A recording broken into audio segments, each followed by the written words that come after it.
Ladies and gents, boys and girls, good morning. Man, it is early here on this Thursday, May the 25th, 2023. Apologies on the delay on getting going. Just trying to get the post up here. Like I said, it is really, really early. I hope you've got your coffee.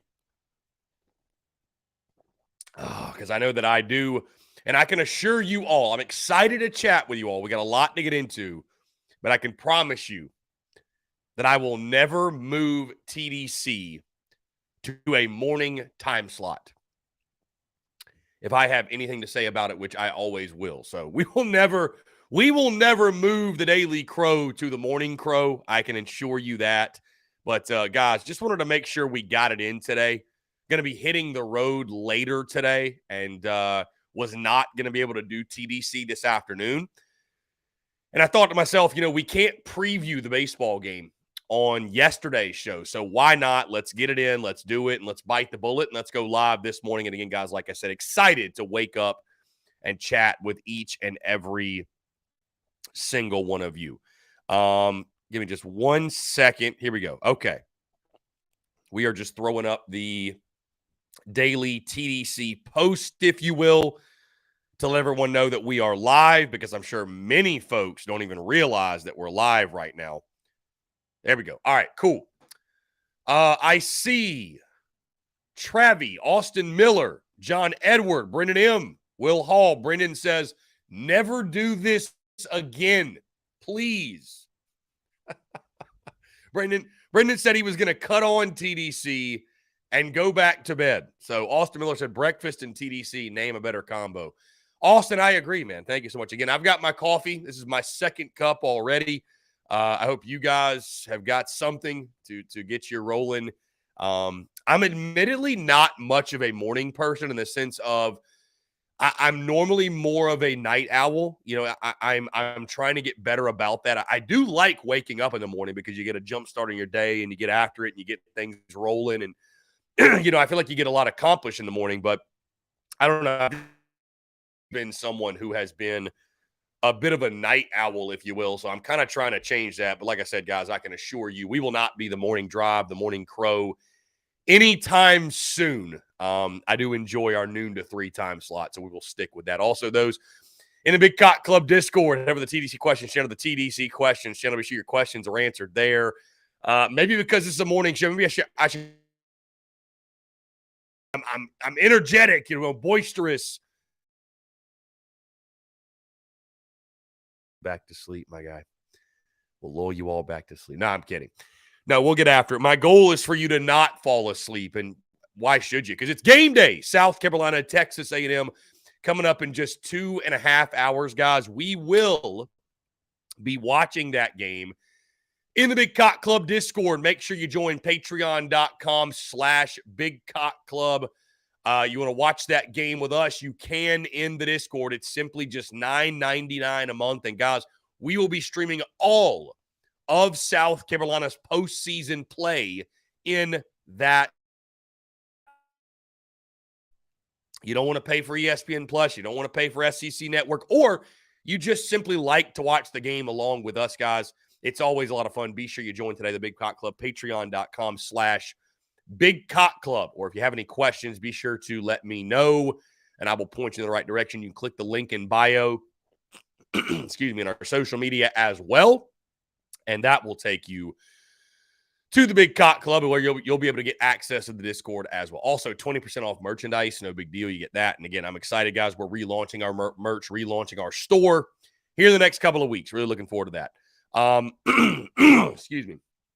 Like I said, early mornings. With that being said, anything else in particular? Guys, 100 days to kick off. We made it. Of course, I started the countdown a day early yesterday, but we are officially at 100 days until Toe will meet Leather in Charlotte.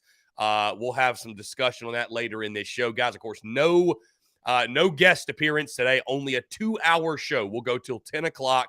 No guest appearance. So hour number 1, I'll knock out my topics. Hour number 2, we will have our power hour. We'll take your questions, comments, and calls. We'll take your questions, comments, and calls. So in the meantime, in this first hour, Be sure to leave those questions, comments, and calls at 843-790-3377. That's 843-790-3377. I tell you this, I commend anyone who's going to call in this early in the morning, so that we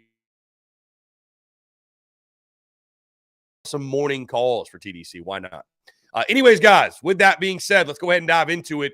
South Carolina, the SEC tournament continues today. Gamecocks with their backs against the wall as they take on the Texas A&M Aggies in Hoover, Alabama. Of course, the head coach of A&M, Jim Schlossnagle, and both these teams, of course, are facing elimination. South Carolina losing to LSU yesterday, and Texas A&M losing a heartbreaker to the Arkansas Razorbacks. Kendall Diggs hits a walk-off home run to advance Arkansas in the SEC tournament. Again, now A&M is facing elimination. Like I said, Schlossnagle's club, 33 season.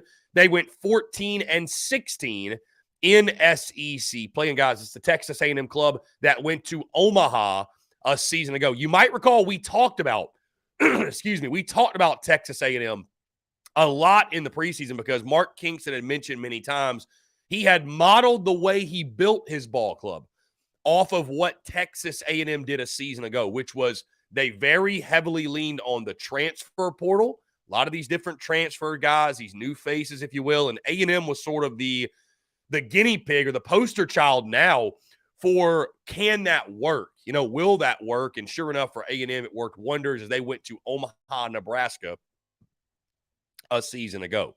On the bump, they will start Justin Lampkin, a freshman lefty, 2-3 with a 6.39 ERA on the season. So they will turn to a youngster, a guy that, as you hear from the record, from the numbers, has not pitched a ton. Let's get the, let's see, Justin Lampkin. Okay, 6.39 ERA, 2-3, 17 appearances. He started 8 games. He's thrown 50 2/3 innings, so has thrown a good bit for them. 45 hits he surrendered, 38 runs, 36 earned, 25 walks in those 50 innings. So he's a guy that will issue free passes. 65 strikeouts as well, though. So has good stuff, obviously. Hitters hitting 232 against him. So Justin Lampkin getting the ball for the Texas A&M Aggies. You look at the Aggies offensively, and their splits are really interesting because they hit 268 as a team. Gosh, I'm like, maybe there's a typo. I'm like, maybe there's some sort of typo in here. But they actually hit better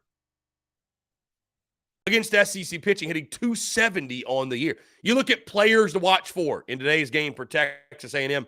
You start with Jack Moss hitting 361, 4 homers, 35 RBI. You then move to Hunter Haas hitting 318, 9 homers, 35 RBI as well. He's also 7 for 9 in stolen bases and base paths. They do like to run, does Texas A&M. And finally, Jace Lavallee. That's how I'm going to pronounce his last name. It's Laviolette. So I'm like, is it LaViolet? I don't think so.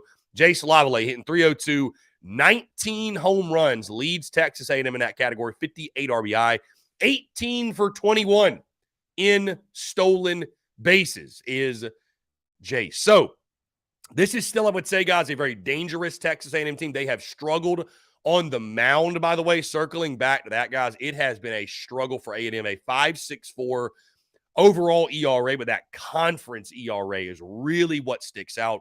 7.37 ERA for Texas A&M this season, a 7.37 ERA. So it has been really, truly rough sledding for the Aggies this season on the mound. As we move to the South Carolina side of things, starting pitcher for the Gamecocks, that's the big story in this one. Jack Mahoney, as we move to our top storylines and what to watch for with the backs against the wall. In comes Jack Mahoney, and you think of just how special he has been for South Carolina over his last couple of starts, right? You look at the Arkansas series and just how good he was in Fayetteville, gave the Gamecocks a chance, and they won that ball game. They've won each of his last 2 starts, right? I mentioned Arkansas and then Tennessee last weekend as well, right? Gamecocks again backs against the wall. And I think that's why, it made it a no-brainer decision for Mark Kingston and company to turn the baseball over to him. You're in this situation yet again, your high-pressure situation. Who do you go to? Jack Mahoney has been there. He's done that. The stuff has been fantastic. We all know the type of competitor he is. He's a bulldog. He's a dude that, again, in this type of situation, you want to give him the baseball. And I think they feel confident, and I feel confident that he will give you a great opportunity to win today. So Jack Mahoney on the bump. Can he do it again? He's been pitching at such a high level. It almost feels unfair to ask him to have to do that again. You got to get the offense going, and I think get him going early. But certainly, a big one as you think about what's on the line for South Carolina. I think right now the Gamecocks have a very compelling case, and I'm going to talk about that more later in this show. I think the Gamecocks have got a really compelling case right now to host a regional. With that being a win today, and I think you lock it in. 2 more wins, it's done. 1 more win, I think even just win today, I think you lock it in. But right now, you could argue maybe it's somewhat of a coin flip that there will be postseason baseball at Founders Park. So backs against the wall. Here comes Jack Mahoney. Can he do it for the Gamecocks yet again? Something else to watch for, guys. A huge storyline in this game. What is the health of Cole Messina? We will actually get the starting lineup while we're on this show an hour and a half before first pitch. That lineup will come out 9 o'clock Eastern time this morning. That lineup will drop. Will Cole Messina be in it? It's no disrespect to Jonathan French when I say this, but there's a reason Frenchie is your backup catcher and Cole Messina is your starter. There's a reason why that when Cole Messina had to slide to third and Jonathan French had to catch, things did go a little bit sideways. Things went a little bit haywire with the pitching staff. They went haywire defensively behind the dish. You saw that yesterday. So you need Cole Messina in this ball game, but you also need Cole for the postseason. What's the status of him after suffering the concussion yesterday, which it's crazy. He takes one off the face and he's out of the game. I mean, just wild. A wild set of circumstances. Cole Messina, what is his status? Can he go today for the Gamecocks? Now, guys, another big storyline for me. Ethan Petrie got off the schneid yesterday, hitting his 22nd homer of the season. And the question now turns to, does that bomb get him going? Does that bomb get him going? He even admitted, I was looking at quotes this morning. He even admitted, I've been in a slump. I've been struggling. My teammates have supported me. And that's something you always, of course, love to hear. Is that home run the first of many? Do they come in bunches for Ethan Petrie? Do they come in bunches? It's one of those things as a young guy. Momentum is such a fickle mistress. And we all know what Ethan Petrie's capable of. And I don't think anybody's expecting him or asking him to be what he was early in the season, which was, out of this world, out of his mind, the way he was swinging the stick. I mean, every time he came up, you were pulling up your phone. It felt like, even Wes Clark on steroids, right? It was just insane, like the way you felt like every at-bat was must-see TV.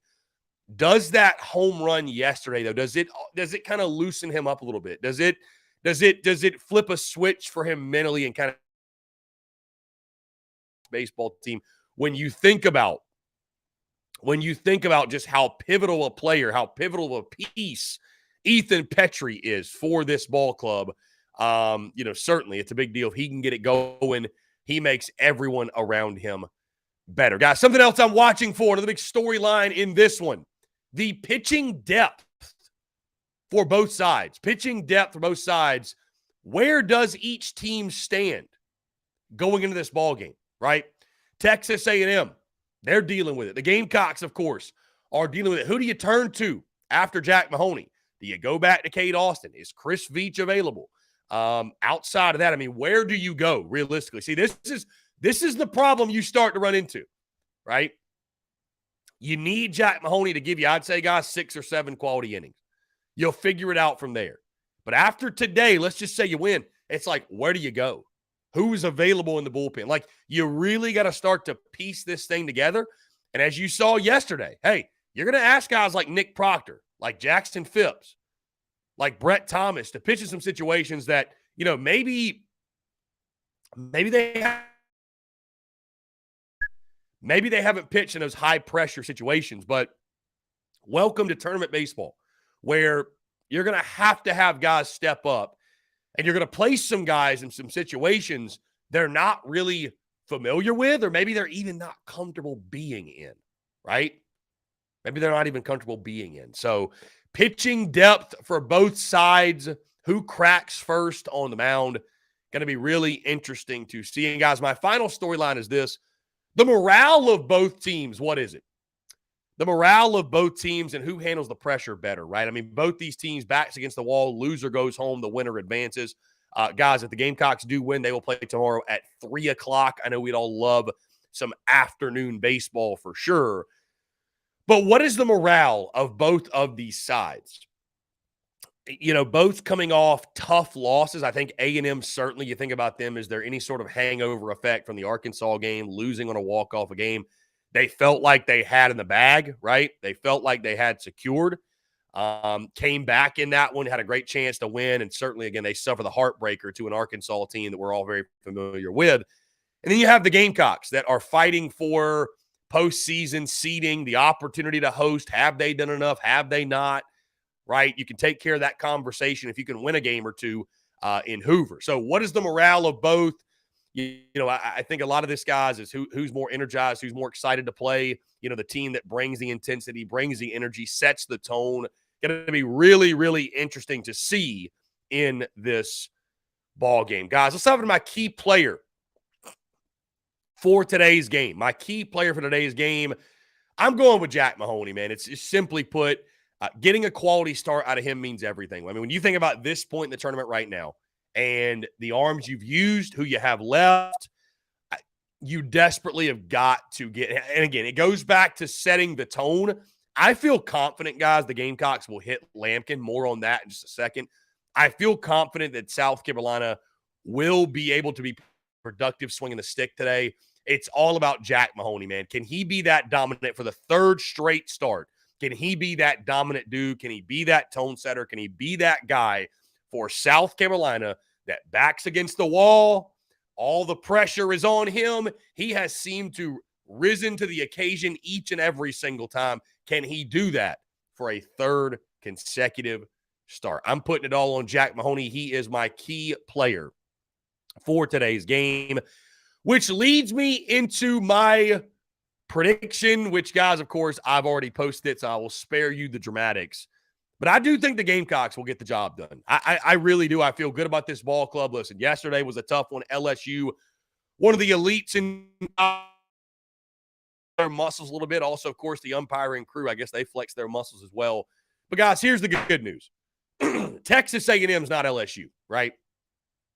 And you haven't seen the Aggies all year long. And I know it's a really popular thing right now to be, you know, doom and gloom and just, oh, this team is, they're done, they're washed, fire Kingston, whatever. You know, I said I was done giving this team the benefit of the doubt. I feel good about this game. I do. Jack Mahoney on the bump. I believe in Jack Mahoney. I believe in what he's done for the Yardcocks. I believe in him as a competitor. And I think South Carolina, I think they're actually starting to swing it a little bit better. I really do believe that. We shall see today if that carries over. But, you know, I think that they will hit around Texas A&M starter.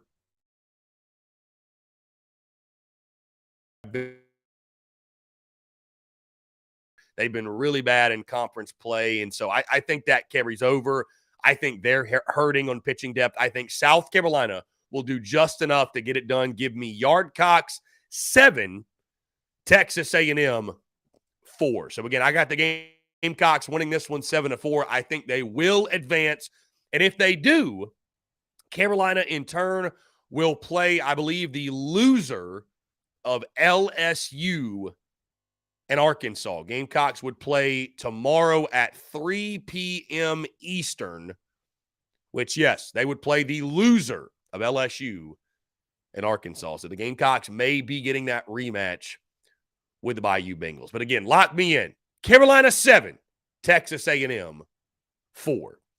Guys, that being said, let's jump into our first break of the day. On the other side, I want to keep the convo going here on this Thursday morning. Appreciate you all tuning in. You're tuned in to the Daily Crow. Attention all Gamecock seafood lovers. Are you tired of searching for the freshest seafood in town?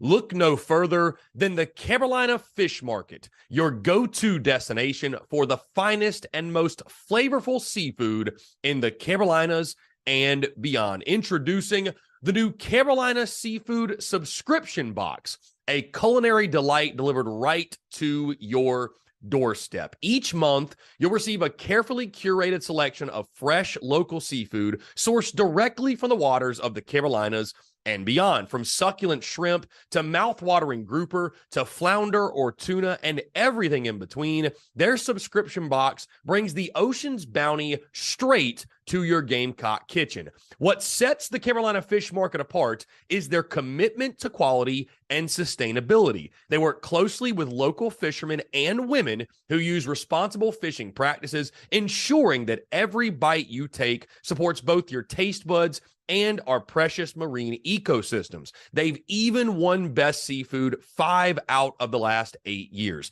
But that's not all. They're offering free shipping to all TSUS listeners on every Carolina Seafood subscription box, making it even easier for you to indulge in the flavors of the coast. Experience the convenience and joy of having fresh seafood delivered right to your door without any of the hassle. Don't miss on this incredible opportunity to elevate your culinary adventures with the Carolina Fish Market's Carolina Seafood Subscription Box. Join the seafood enthusiasts across the nation who are savoring the taste of the Carolinas, one delectable bite at a time, and just in time for Father's Day. Visit their website today at carolinafishmarket.com. That's carolinafishmarket.com, and embark on a seafood journey like no other. Freshness, flavor, and convenience await you. Order your Carolina Seafood Subscription Box now and use the promo code SPURSUP, that's SPURSUP, for $10 off your first purchase. Again, that's promo code SPURSUP, SPURSUP, for $10 off your first purchase. The Carolina Fish Market, where taste meets the ocean.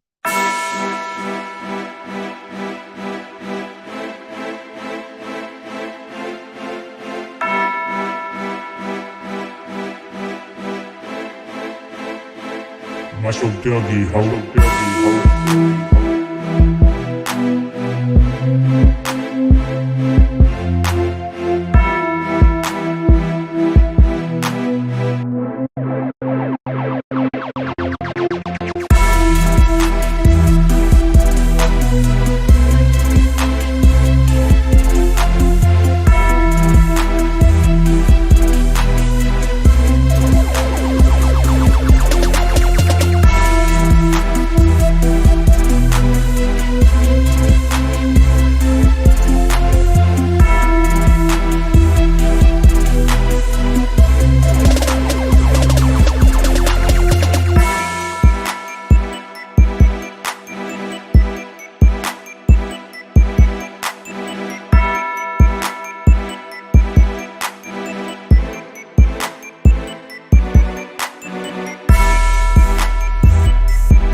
What is up, guys? We're back Thursday, May the 25th, 2023. As I'm sure you all just caught me taking a large gulp of my coffee. It is early here on this Thursday, and we are live rocking and rolling here on TDC. Appreciate you all tuning in. Thank you all so much for the morning wake-up call. Hope you've got your coffee, whatever it is. You're on the way to the job, what have you. Thank you for the continued love and support. Like I mentioned, guys, I got a question, or somebody asked the reason that we are on so early here on this Thursday. Not able to do TDC this afternoon. We'll be on the road today, and really just did not want to miss on the opportunity to chat with you guys and go live and what have you. So figured, why not, man? We'd break down and preview the game today. South Carolina taking on A&M. We were not able, of course, to do that on yesterday's show because of the nature of, the game ending late, what have you. By the time Texas A&M and Arkansas ended, we were obviously off the air. So I wanted to make sure we did a bit of a game preview and gave you guys that content. Like I mentioned, just figured why not. This time made the most sense in regards to when we could chat and when we could go live. So with that being said, here we are. And I want to shift gears just a little bit because this is one that I think might surprise you. On the note of the Yardcocks, and we're talking about today's game, South Carolina, Texas A&M. Here's the thing. I don't think the result should, the key word is should. I don't think today's result should matter all that much when it comes to whether the Gamecocks are worthy of hosting a regional. Listen, let me say this. And I think South Carolina, believe it or not, I know a couple of days ago or earlier this week, I was emotional. And I know that the end of this season has been very emotional for us all, right? With the way things have finished up. You lose your final 4 SEC series. It hurts. It hurts the way it finished out. But I think when you're looking at postseason resume, I think you have to look at the entire body of work, right? I don't think it's fair. I was thinking about this. I don't think it's fair to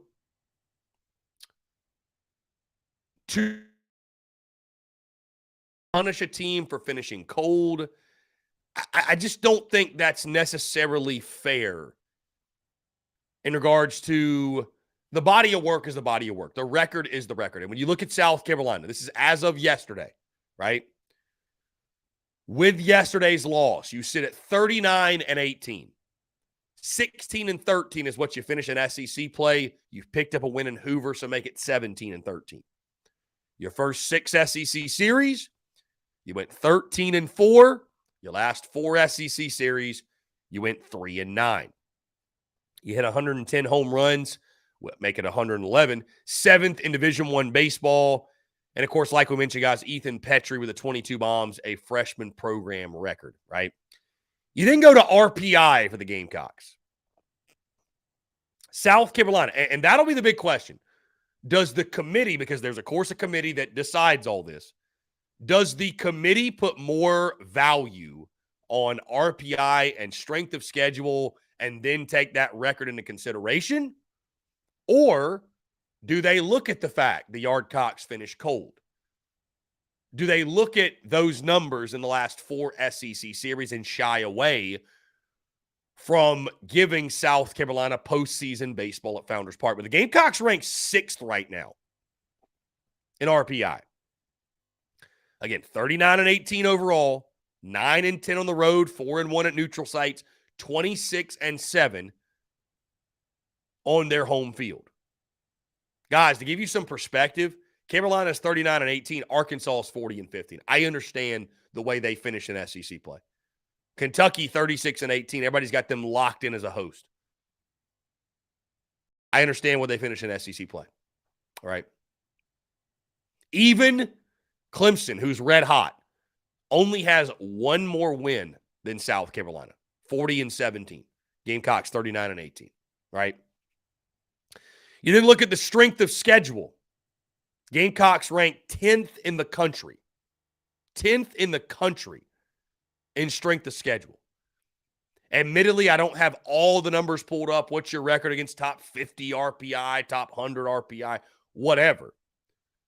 But I'll just say this, and you look at the latest D1 baseball field of 64 projections. Texas as a 16 seed, they just lost in their conference tournament. 15 seed, Alabama as a 14. Oklahoma State is a 13. Auburn's as a 12.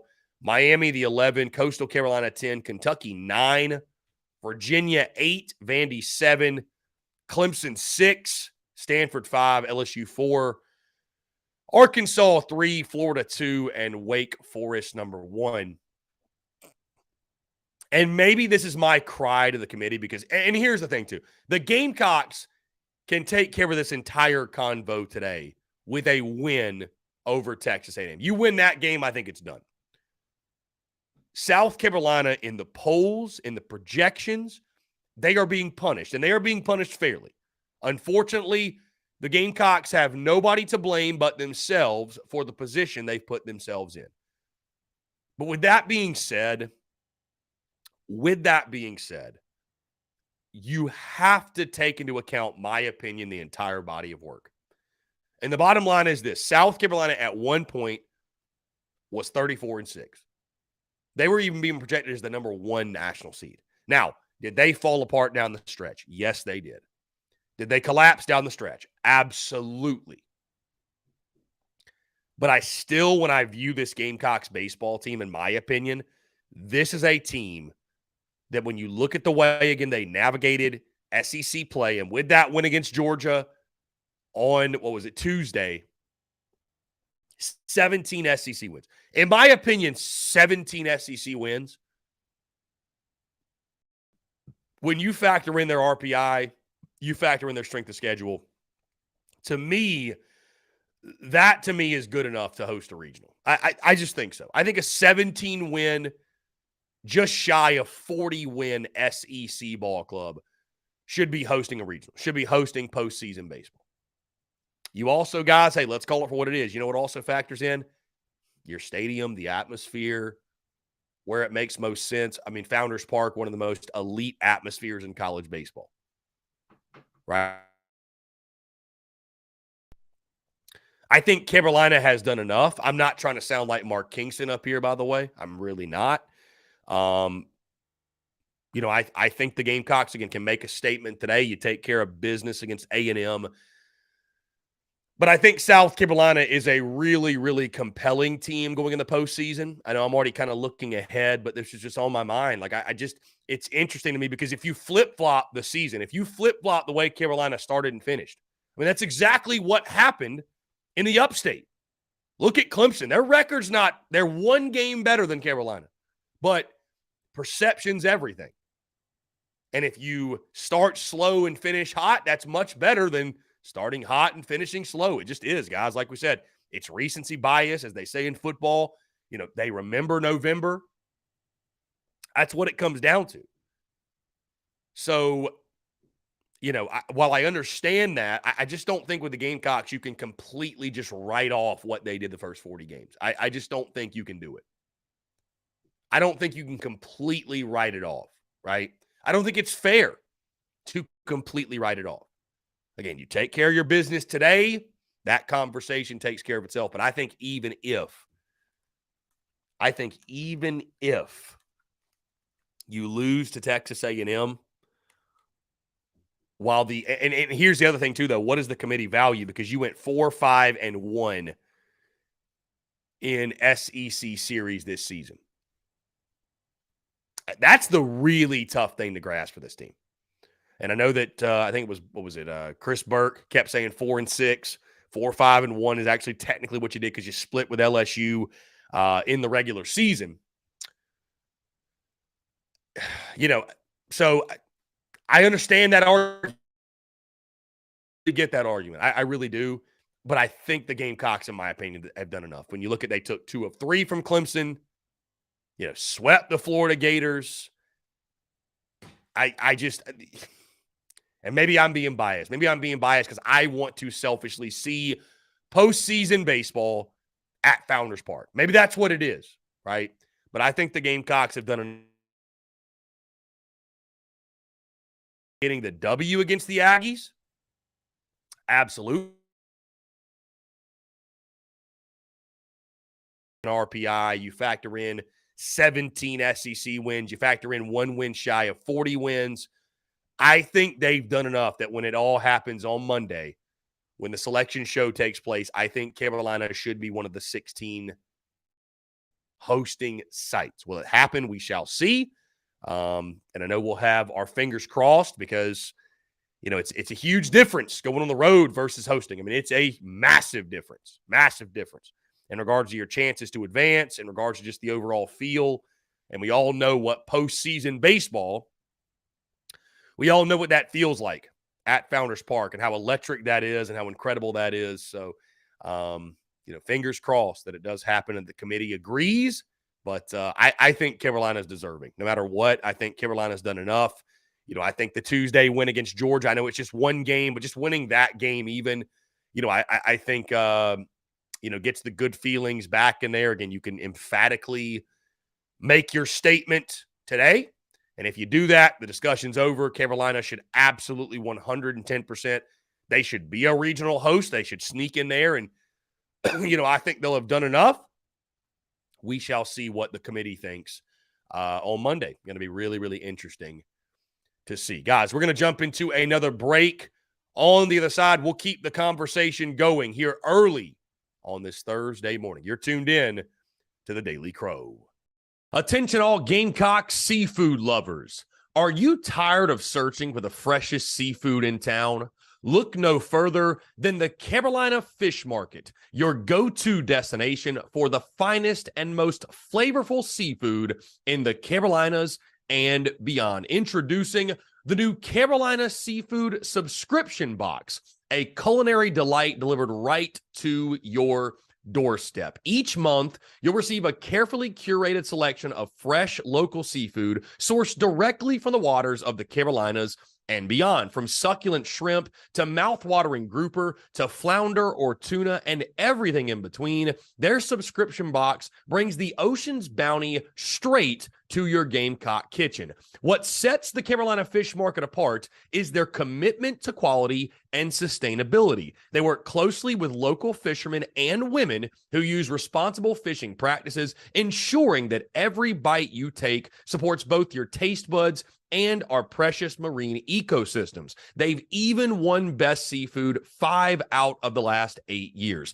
But that's not all. They're offering free shipping to all TSUS listeners on every Carolina Seafood subscription box, making it even easier for you to indulge in the flavors of the coast. Experience the convenience and joy of having fresh seafood delivered right to your door without any of the hassle. Don't miss on this incredible opportunity to elevate your culinary adventures with the Carolina Fish Market's Carolina Seafood Subscription Box. Join the seafood enthusiasts across the nation who are savoring the taste of the Carolinas, one delectable bite at a time, and just in time for Father's Day. Visit their website today at carolinafishmarket.com. That's carolinafishmarket.com, and embark on a seafood journey like no other. Freshness, flavor, and convenience await you. Order your Carolina Seafood Subscription Box now and use the promo code SPURSUP, that's SPURSUP, for $10 off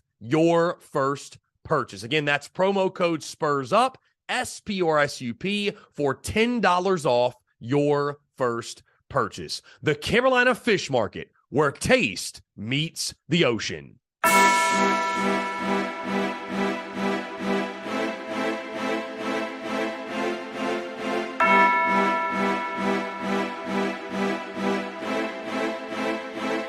Muscle Dougie, ho.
All right, guys, we're back here on this Thursday, May the 25th, 2023. It is 8:42 a.m. Like I said, guys, don't get used to it. I don't think the morning drive on the Daily Crow is going to be a thing, but I appreciate you all being flexible. And those who are tuned in right now, thank you all so much, man, for the continued love and support, guys. We will not be going live, by the way. Let me say this. We will not be making our appearance on Inside the Gamecocks today because of the game. Tomorrow, though, at noon, yours truly going to join JC, JB, and Phil as we talk everything kind of baseball, football, of course, everything in between. Inside the Gamecocks tomorrow at noon. You can catch yours truly there. A lot of fun, and I appreciate those guys having me on.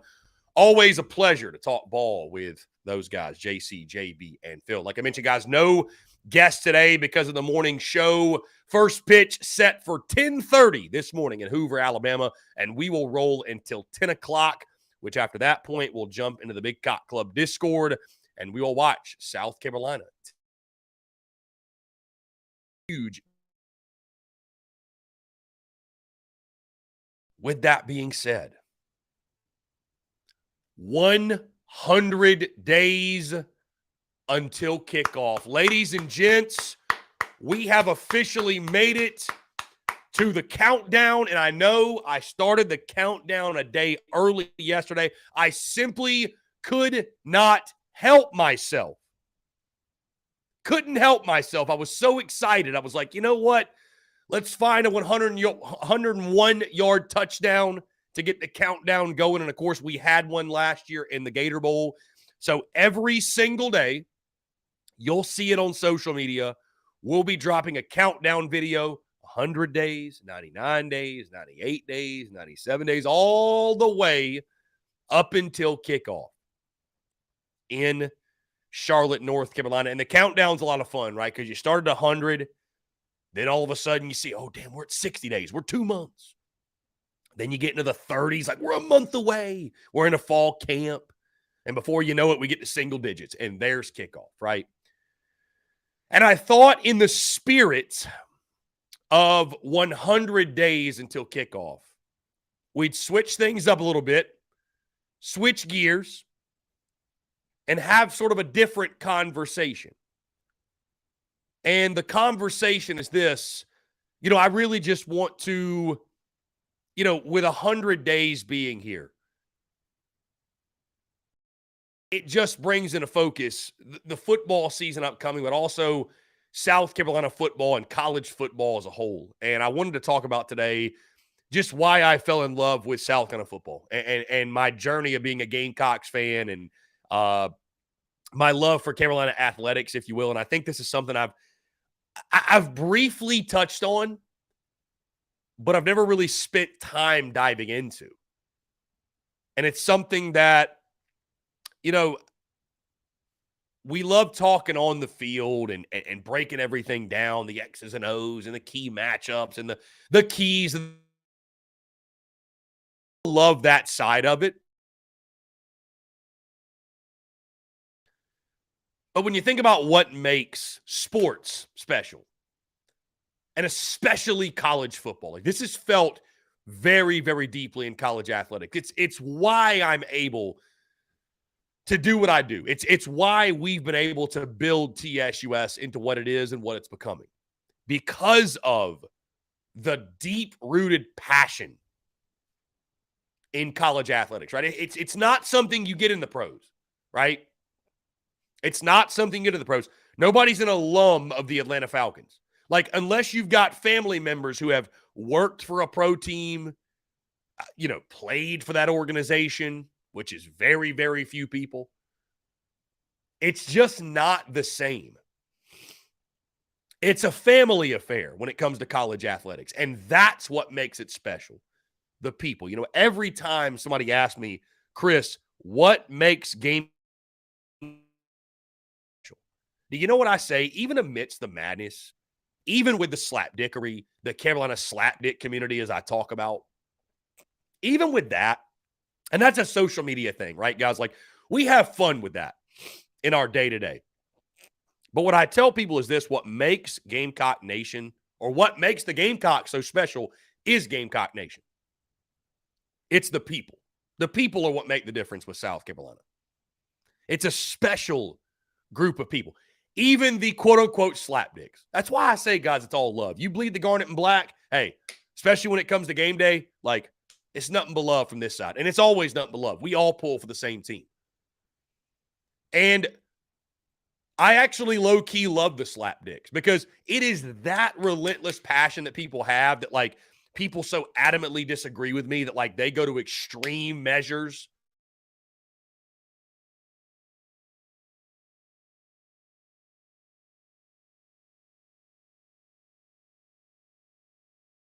It's what allows me to do what I do.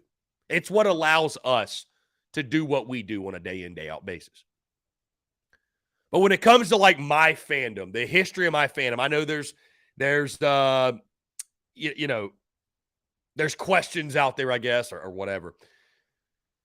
Or maybe some people just wonder, but it makes me reflect, as we said, 100 days to kick off. I don't really necessarily think of like, let's talk about the top 5 games of the year. Let's talk. It makes me just think of what made me love it in the first place. And I go back to when I was a kid. Admittedly, guys, I'll say this. Growing up, my parents, loved my parents both to death.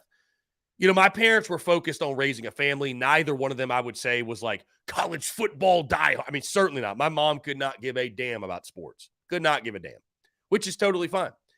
And my dad, again, he was focused on raising a family, working for my grandfather, running a business. My grandfather was a small business owner, right? So my dad was doing that. So I say all that to say, like, many of you probably have stories of, you know, I was going to the tailgate when I was 5 years old. I remember, you know, being 1 year old, being held in Willie B. Like, I don't have those stories. You know what I mean? Like, I played golf and baseball as a kid, played sports growing up, and I was a baseball player first, right? So for me, I didn't really know anything about college sports, college football. Like, I was not raised going to the tailgate, what have you. It was my grandfather that got me into it. And I think, you know, my grandfather, obviously, they pulled for Carolina. They pulled for Carolina, but it just didn't really click for me. And you know what I love, too? It wasn't something that was forced upon me, right? There was never any pressure of, like, you got to go to South Carolina. You got to do this. You got to pull for the Gamecocks. There was never any pressure. You know, like, sports was sports. It wasn't religion in my household. I think that's the best way to put it. Sports was sports, but it wasn't religion. For me, growing up, you know, it really, and I've mentioned this a lot,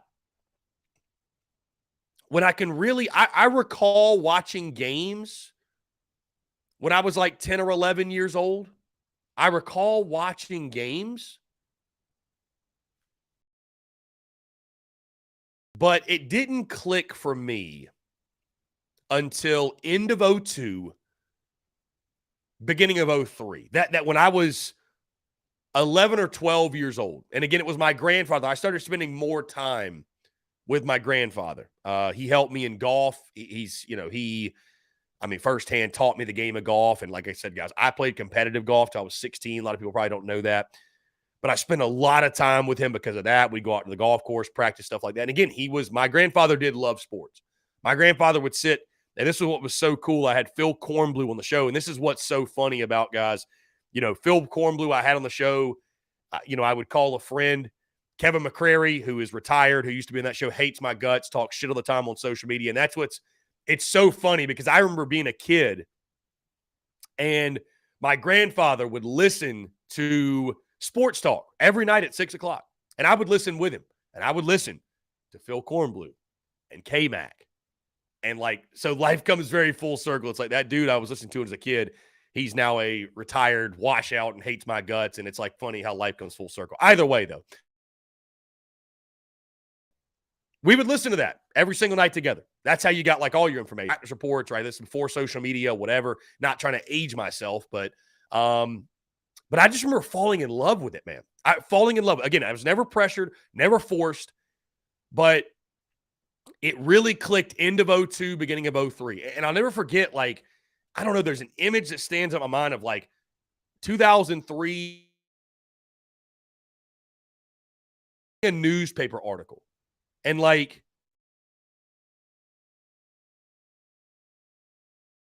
came engulfed in it.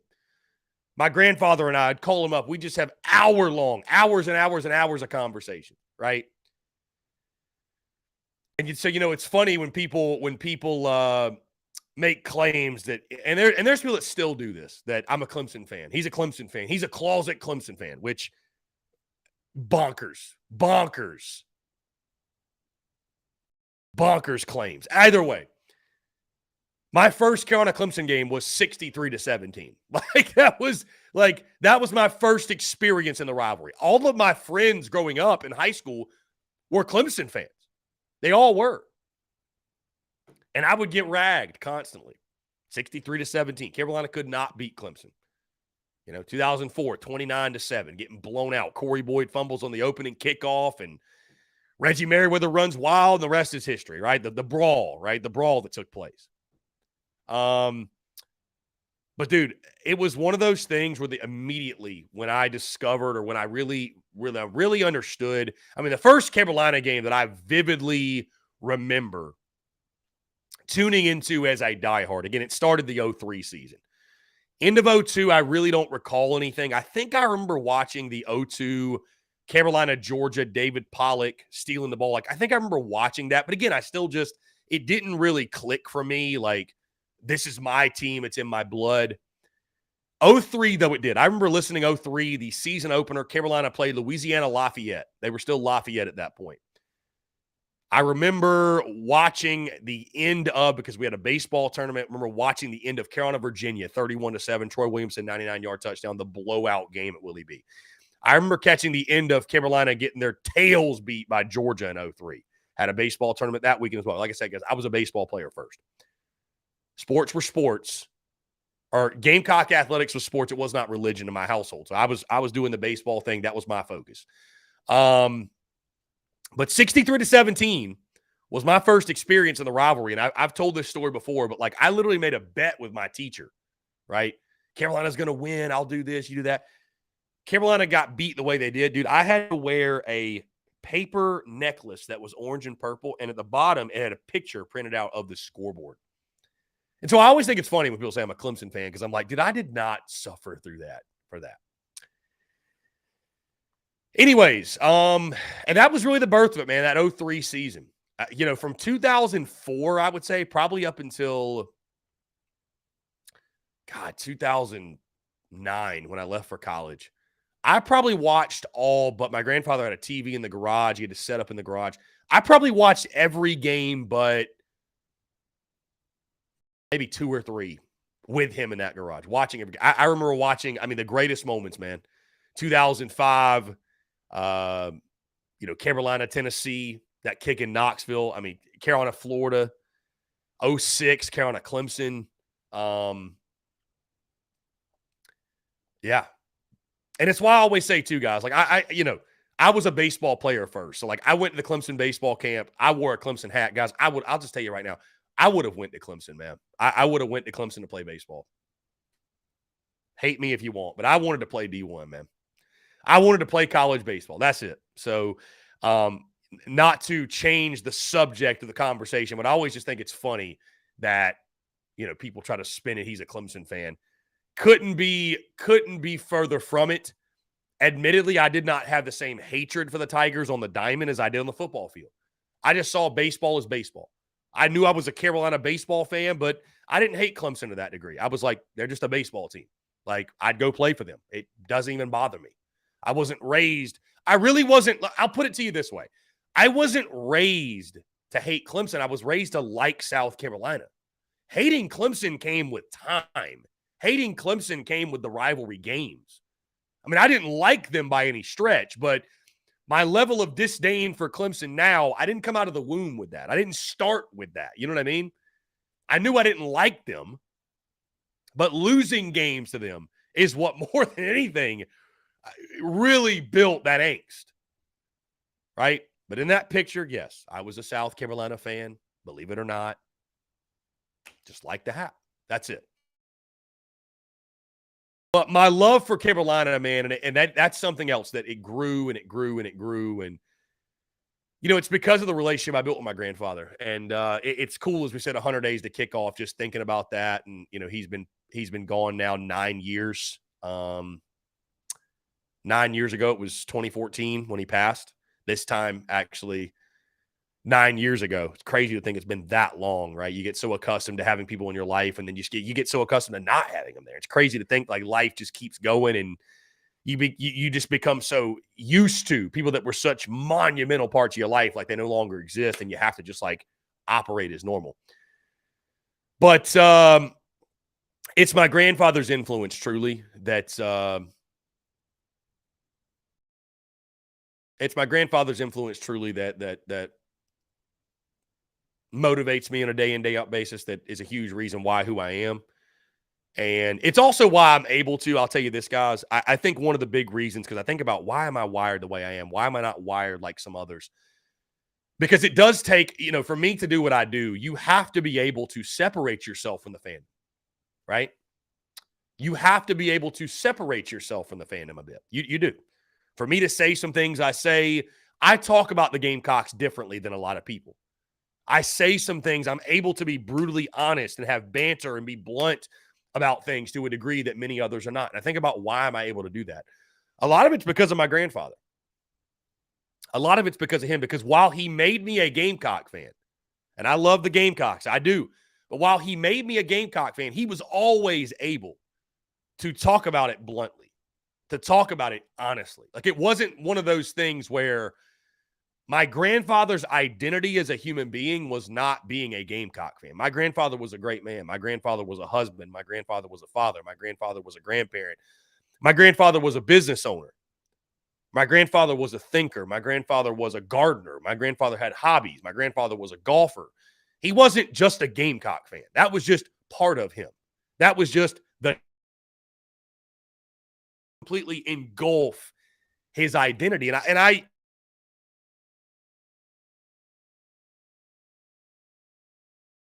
because I say this, because I'd say the same thing about myself. Being a Gamecock fan is part of me. It's something I do, but it's not who I am. Like, it is just one part of me. And it's a big part because I revolve a business around it. And I could not do, let me put it this way too, I could not do what I do if I didn't love the Gamecocks, guys. I don't give a damn how good something is for business, how good you think it is for business. If you don't love what you do, you're not getting up to do a show at 8 a.m. You're not doing it. You're just not doing it. So, but my grandfather's passion watching the games too, man. Like that just, and I keep mentioning my grandfather. Again, he's literally the sole reason. If it's not for my grandfather, guys, I'm not a Gamecock. Like I don't think I ever, I think I'm a sports watcher from afar. I think I get into sports to a degree, but there's no way I dive into it the way that I did as a youngster. There's just no way. There's no way I become so engulfed with it. I mean, again, my grandfather and I, we'd talk for hours. And I'd watch games with him. And he'd keep those fingers crossed, dude. He would always repeat, come on, Cox, fight, damn it, fight. Come on, Cox, fight, damn it, fight. Fight, damn it, fight. It gives me goosebumps literally saying that. He would say kangaroo, kangaroo on kickoffs and punts and everything. Just kangaroo, like the ball going into a pouch. These are things I need to put on like merch and stuff because it's cool. Kangaroo, kangaroo, ball going into like a kangaroo pouch. That's what it represented. And then whenever Carolina would fumble, he would say it was the Sal Lopatica play. Let's see if we got any old heads in here. The Sal Lopatica play. Shittiest play in football. Sal Hepatica, excuse me. Sal play in football. What is Sal Hepatica, you might ask? It was a mineral salt laxative that was made way back in the day. Became nationally recognized in 1903 until 1958. And it was a laxative. So he called a fumble the Sal Hepatica play, the shittiest play in football. And again, these are things that still just stand out to me while I'm watching games. But it started then. I mean, I was hooked immediately, man. I mean, I was hooked immediately, and we were reading. My grandfather would save, he got the newspaper. My grand out basis, right? He was one of those, got the newspaper. And I remember, man, waking up on Saturdays. And I mean, dude, I'd wake up at like 7 in the morning, like just ready to go to my grandparents' for college football. And I'm telling you guys, we would watch college football from, 9 in the morning, 10 in the morning when game day started. I'd watch it from then all the way until 2 in the morning West Coast games. Like, I'd watch them all. We'd watch them all. And again, we weren't a family that went to all the games. We were not that kind of family. I didn't grow up in that kind of family, guys. I grew up in a family where sports were sports. It wasn't religion. So, like, our entire lives didn't revolve around it. But I think that's what made me love it more. I wasn't forced upon it. You know what I mean? It wasn't shoved down my throat. And everybody's experience is different. I'm just telling you my experience. But my first Carolina football game in person, 2003, against Vanderbilt. It was Dondrell Pinkins against Jay Cutler. I'll never forget that, being there in person. I wouldn't go back to Willie B until, and this was really cool, 2005, the debut of Steve Spurrier. Carolina, UCF. I'll never forget sitting in the south end zone, lower white side over the top. And I fell in love with it already, guys. 03, my love for it from 03 to the 04 season really strengthened with Dondrell Pinkins, Jamacia Jackson. That's a name that stands out. Savell Newton, Noah Whiteside, of course.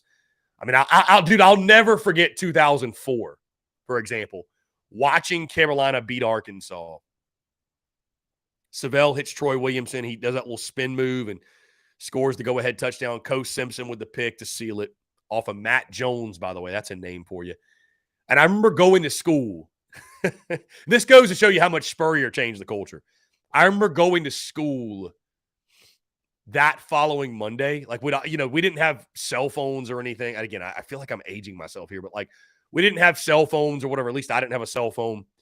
And all my buddies, like I mentioned, a lot of them were Clemson fans. I had a couple that were Carolina, but a lot of them were Clemson fans. And that win was to go to bowl eligibility in the 04 season. I remember going to school that Monday and just holding up a 6 to my buddy, my Clemson fan buddy. Like, we got our 6th W. We got our 6th. We got our 6th. Like, that was such a big deal, dude. For Carolina football to go to a bowl game was like, it felt like winning the Super Bowl. You know what I mean? 6. We got 6. And I mean, this combo could even bleed into like why TSUS is what it is today and where it started. Because I remember those same buddies. We'd be in class, English class, whatever. And you guys might recall, you'd have like a writing block in your composition notebook for 30 minutes. Dude, we'd be writing about college football. That's what's so crazy. Like, I'll do key matchups, keys of the game. I was doing that when I was like 13 years old. We'd write about college football, the games. But see, that's the thing too, guys. That's the thing too. The group of buddies I was surrounded with, we weren't just like narrow-minded, like, oh, everybody sucks, to hell with everyone. Like, I remember writing about Carolina playing Arkansas, Clemson playing NC State. Here's the keys. Here's the prediction. Able to think objectively very early on, because I fell in love with college football as a whole too. And I think what helped me with that again is, like I said, guys, like a lot of my buddies, and like they were good people. And I know that the sucks thing, and like I rag Clemson people to this day. Guys, again, it's realistically, like, I know there's good Clemson people. I do get it. And I love college football as a whole. It's why I'm able to go to the Swamp and appreciate a nice stadium.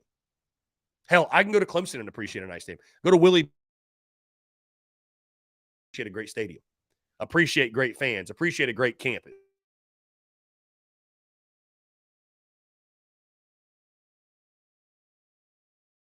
See, I'm biased to South Carolina because I'm a Gamecock, but I appreciate it all.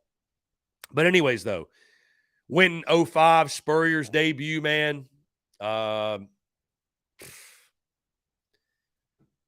didn't go back till 06. Went to a couple of games in 06, though. Went to Carolina, Georgia in 06, Carolina FAU, Carolina Wofford.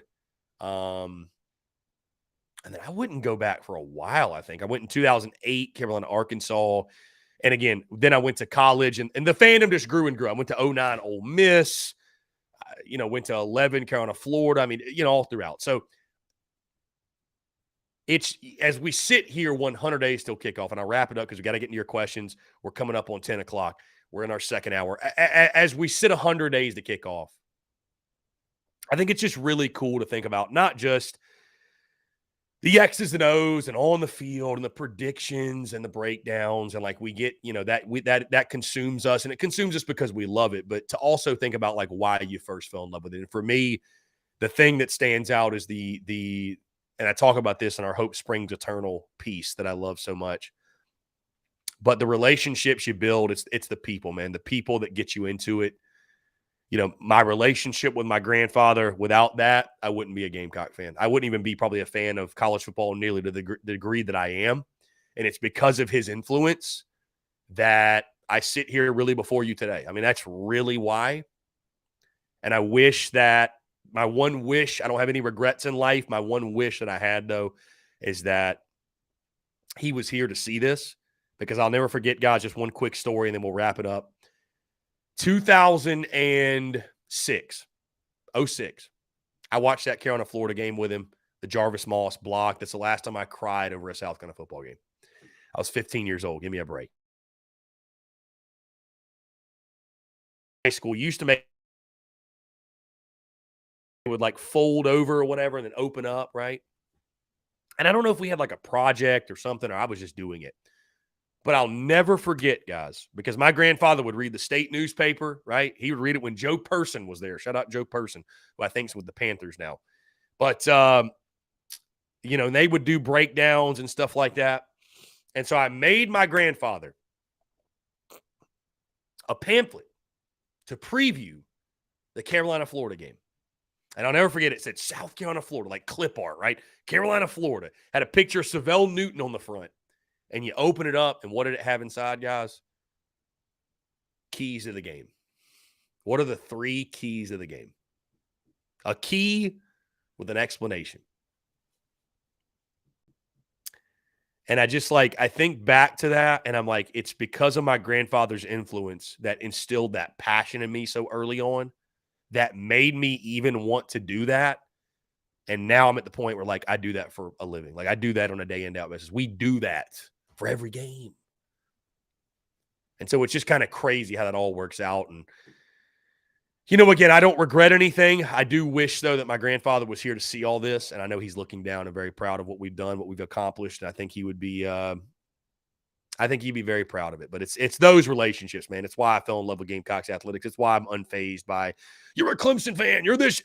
I know the reality, man. Me being able to go to a Clemson baseball camp, put a Clemson hat on, it doesn't impact my fandom, guys. It never did. It never has.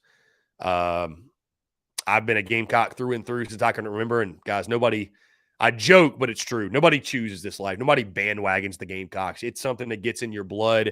I think it's also something that, like, me as a person, I've always been a fighter and resilient, had to overcome adversity. And, like, that's what being a Gamecock is, dude. That's what being a Gamecock is. It's not easy, but so it's as we said, 100 days to kick off, those types of stories, those types of things, it's really cool to sit back and reflect on those things. So can't wait, man. Can't wait for another Carolina kickoff, and we'll count it down, like I mentioned, each and every single day. Guys, let's jump into a quick break. On the side, we'll get into our Power Hour. I know I just went on there for a while, but I do want to get into your questions, your comments, your calls, and more here on this Thursday as we get ready for first pitch. You're tuned in to the Daily Crow. Attention all Gamecock seafood lovers. Are you tired of searching for the freshest seafood in town? Look no further than the Carolina Fish Market, your go-to destination for the finest and most flavorful seafood in the Carolinas and beyond. Introducing the new Carolina Seafood Subscription Box, a culinary delight delivered right to your doorstep. Each month, you'll receive a carefully curated selection of fresh local seafood sourced directly from the waters of the Carolinas and beyond. From succulent shrimp to mouth-watering grouper to flounder or tuna and everything in between, their subscription box brings the ocean's bounty straight to your Gamecock kitchen. What sets the Carolina Fish Market apart is their commitment to quality and sustainability. They work closely with local fishermen and women who use responsible fishing practices, ensuring that every bite you take supports both your taste buds and our precious marine ecosystems. They've even won Best Seafood 5 out of the last 8 years. But that's not all. They're offering free shipping to all TSUS listeners on every Carolina Seafood subscription box, making it even easier for you to indulge in the flavors of the coast. Experience the convenience and joy of having fresh seafood delivered right to your door without any of the hassle. Don't miss on this incredible opportunity to elevate your culinary adventures with the Carolina Fish Market's Carolina Seafood subscription box. Join the seafood enthusiasts across the nation who are savoring the taste of the Carolinas, one delectable bite at a time, and just in time for Father's Day. Visit their website today at carolinafishmarket.com. That's carolinafishmarket.com, and embark on a seafood journey like no other. Freshness, flavor, and convenience await you. Order your Carolina Seafood subscription box now and use the promo code SPURSUP, that's SPURSUP, for $10 off your first purchase. Again, that's promo code SPURSUP, SPURSUP, for $10 off your first purchase. The Carolina Fish Market, where taste meets the ocean.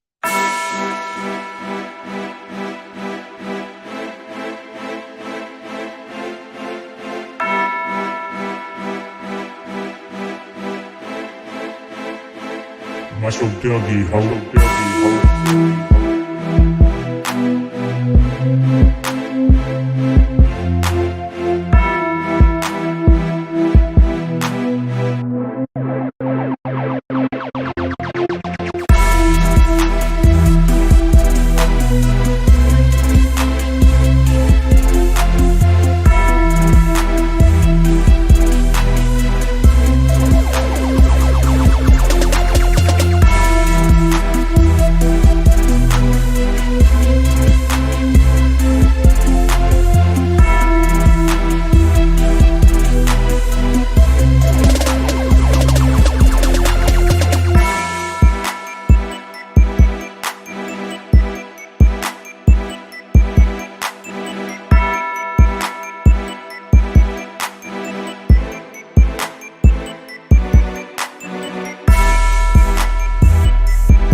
All right, guys, we're back here on this Thursday, May the 25th, 2023. Appreciate each and every single one of you tuning in. We are now live taking your questions, your comments, and your calls. 843-790-3377.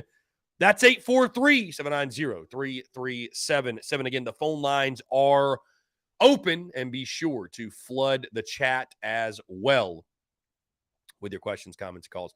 Like I mentioned, Brendan, top of the show, says, never do this again, please.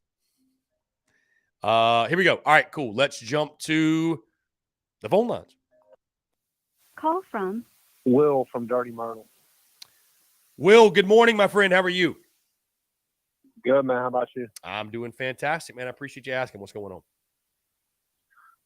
Just calling to say, I think a couple of points there. First point, I think you got a future past your podcasting days doing commercials because you sound pretty good on that little Carolina Seafood commercial there. Sound like a damn pro. I appreciate that, man. I did what I could for the guys. So, yeah, pretty good, man. Pretty good. Sounds professional. Secondly, excited to see what the Gamecocks can do today, man. I mean, even though we lost yesterday, I feel like we're slowly maybe turning the corner a little bit. Mm-hmm. Seeing Petrie hit a home run definitely gave you a little bit of hope that maybe we can kind of, obviously getting the 8-0 win against Georgia and then Petrie getting a homer yesterday makes you feel a little better about maybe if you can get a win today, regardless of what happens, maybe you're going into the postseason with a little bit of momentum. Also, yeah. I mean, I was gonna say you hope it's that swing that can get Petrie going for sure, man. Because when Carolina was at their best this season, he was in a groove. So need to get that back. I mean, it's still hard to believe, 22 home runs, and I mean, he only hit one in the last 2 or 3 weeks. Yeah, dude, that was his first home run, and I'm so glad my jinx on Twitter worked. But I tweeted it.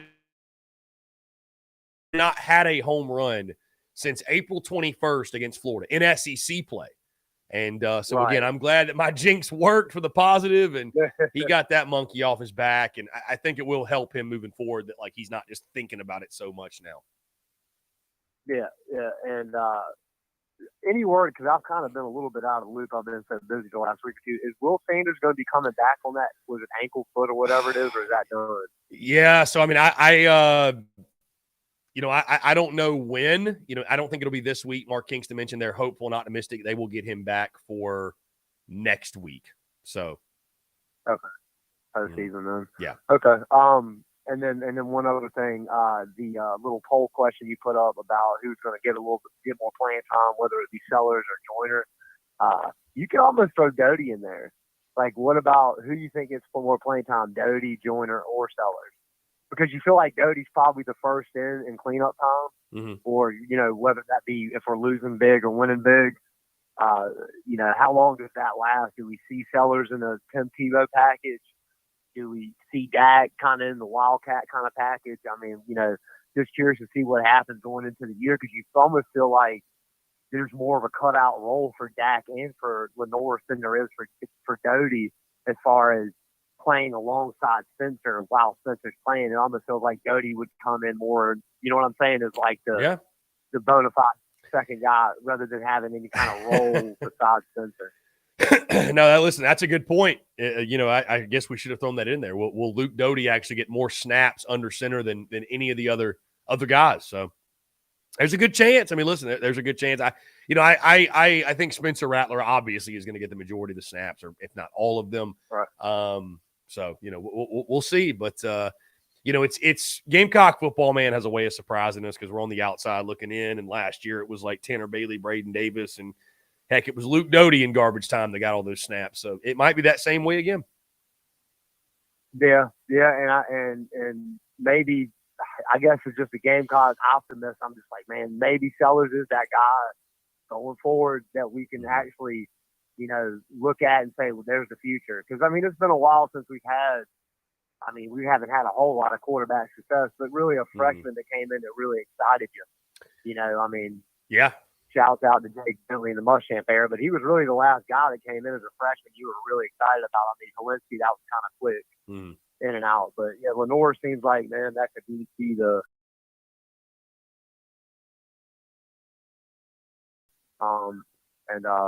yeah, man, but that's it for me. I'll jump off the list, brother.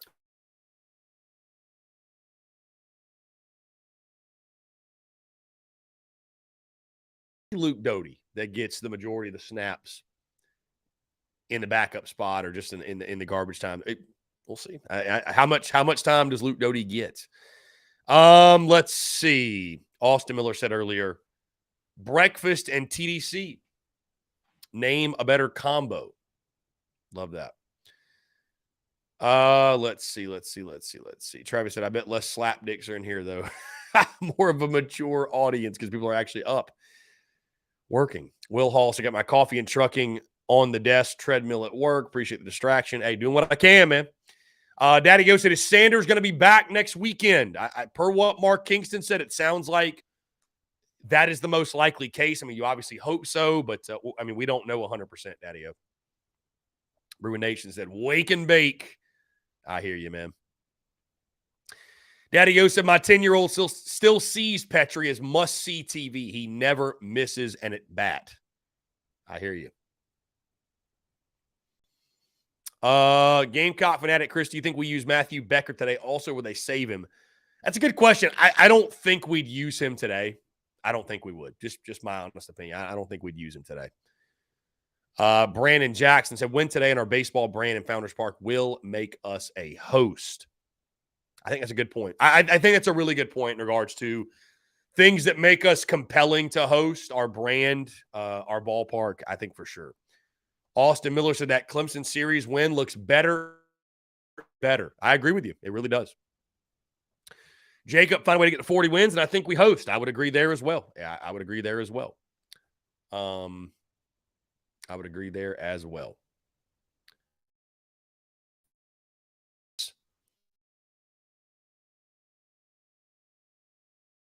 From the stadium, the worst.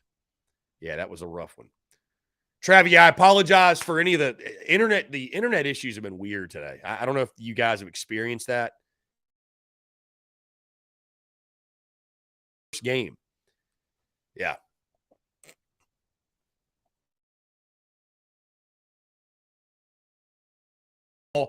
The 03 season was my freshman year. What got me falling in love with it was the atmosphere, but it was cemented for me when Dante Robinson got drafted in the first round. I was really proud of that. That's cool. Well, that's cool. And winning the Heisman with Troy Williamson wearing out my copy of 04 NCAA football on PS2. Will, I did the same thing, man. I did the same. I remember playing with with like Dondrell Pinkins and Troy Williamson and like running the option and all that, like running out of the T. We had the T in our playbook, right? With the wing T in our playbook. Will Korb, I never know when the show is. Let's get this win today, and we're all proud of you, my dude. You come a long way. Will, I appreciate you, man. And Will, if there's any way I can do a better job on letting y'all know when the show is, I mean, this week, Will's just been crazy. This week's been crazy because the SEC tournament, the scheduling. I mean, you know when the show is. It's noon to 3. But that's why, Will, I'll say this. That's why it's so important. You subscribe on YouTube and you hit that bell icon on YouTube. That will give you notifications. When we go live, you'll get the notification on your phone. You won't have to guess when we're live. Will Hall, yeah, the lineup is out. Cole Messina out. Jonathan French is in, hitting in the 9 spot. Austin Miller says, leave it to Will to keep the Doty hope alive. I hear you. Myrtle Beach got a rep, man. Myrtle Beach got a rep. Again, guys, 843-790-3377. Keep the calls, keep the convo coming. I know it's early in the morning. Heck, I'm awake now, though. Took a couple of cups of coffee, but I'm rolling now. We're rolling now. SEC East bold takes from our friend Michael Bratton, that SEC podcast. Cousin Missouri will win 10 games. These are bold takes now. Missouri will win 10 games. Also says Joe Milton will set the SEC single-season passing record. SEC Mike's bold takes, Kentucky will win 10 games, and that Tennessee will beat Alabama in Tuscaloosa. Interesting, though, that neither one of them have a South Carolina bold take. Neither one of them. Interesting. Missouri and Kentucky love. There's no Gamecock love there, though.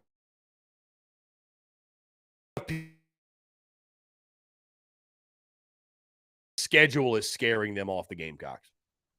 I think that's what a lot of it has to do with. Mm-hmm. Rebecca, we are up early indeed. What's going on, Rebecca? Appreciate you. Appreciate you tuning in. Let's see, Rebecca. Y'all up early. We were up early, Rebecca, up and after it. First pitch is in an hour, 10:30. So we're going until 10 o'clock. We're going until 10 o'clock, talking ball, breaking stuff down. And like I said, over the next 30 minutes or so, taking your questions, comments, and calls. I wonder if our guy Robbie Davis is up. You think Robbie Davis is up right now? I bet you Robbie Davis hadn't even woken up yet. I don't think Robbie Davis wakes up till like 10 o'clock.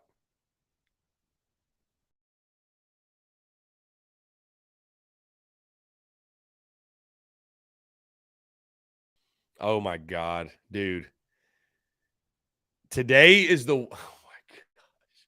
Bro, today is the 1-year anniversary of the Javon Kinlaw clip with the 49ers.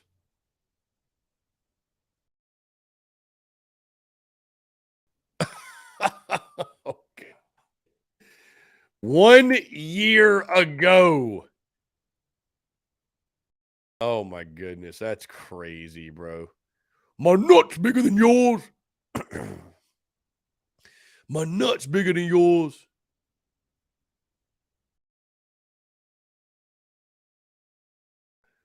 Gosh.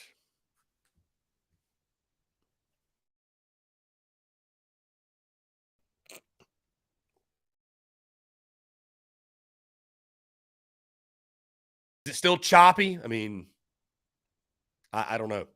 I guess my internet's not awake either. I have no idea. It's the same internet we've always got, my guy. It's the same internet as we always got. So John Ebert says, read the quote. What quote, John Ebert? What quote?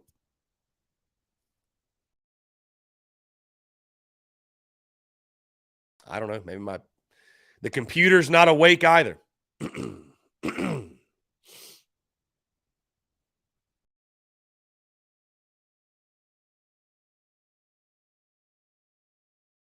Crazy. 1 year anniversary of that.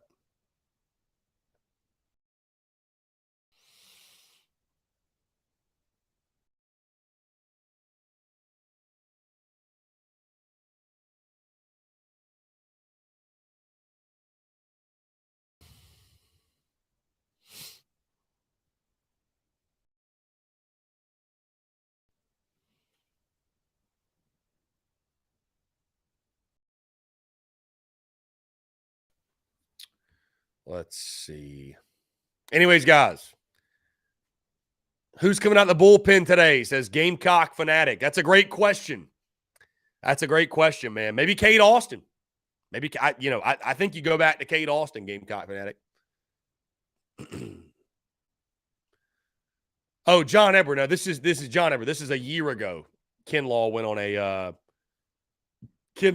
on a show, and it was just kind of crazy. So no, it's not a new thing. Braddock 843 says, man, I'm stoked. About 100 days to kickoff. It's soon going to be the most wonderful time of the year. Yeah, Braddock, just 100 days. 100 days until kickoff. Alex Howell says, Doty always looks vanilla-style quarterback to me. I mean, he's got his shortcomings for sure. He's got his shortcomings. Hey, 2 years ago today, South Carolina took on Alabama in the SEC tournament.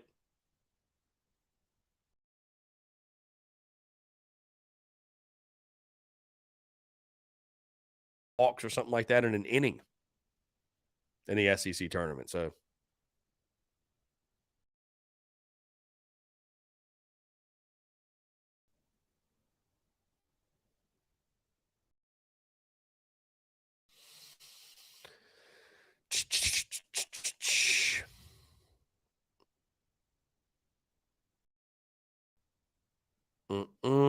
let's see.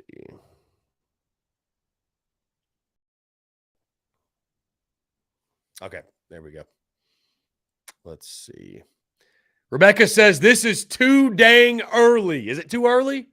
Well, Rebecca, I promise this is not going to be a normal thing, Rebecca. We made it work today. We made it happen. because we needed to get it in before the game, but I promise, Rebecca, this will not be the normal thing. Ryan Hemming says, other than Mahoney throwing a gem, what's the biggest reason USC wins today? I would just say they get hot offensively, Ryan. I mean, I know that's a very basic answer, but I think you look at who Texas A&M is starting in Justin Lampkin, 2-3, a 6.39 ERA. You look at their SEC ERA, it's over 7 on the year. So, I mean, they have not exactly been a juggernaut on the mound. I think the Gamecocks will swing it well today. Yeah, so I think they'll swing it well. I think they'll pick on A&M pitching. I've got 7-4 Carolina. I think you'll do enough. I think it's a competitive back-and-forth ball game. But, yeah, I think offensively Carolina will do enough against an Aggie lineup that, or an Aggie pitching staff that struggled this year, bottom line. So,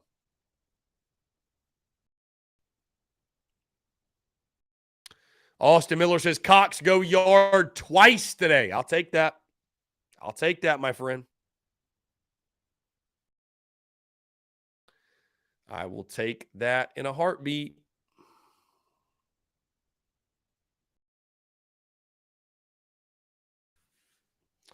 Concussion protocol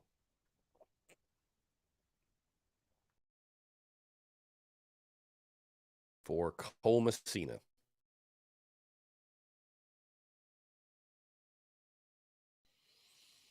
You know what my question is with the quarterback position? Where does Dante Reno fit in?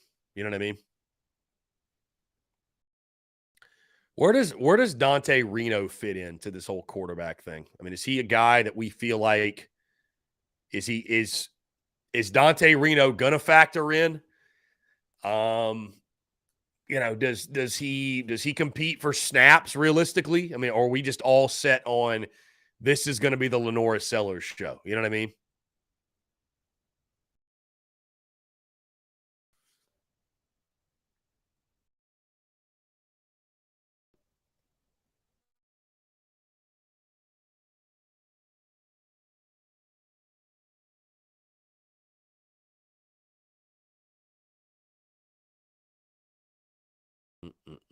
Shout out to our guy JD Piquel. He had a Penn State head coach James Franklin on the show. Really good stuff.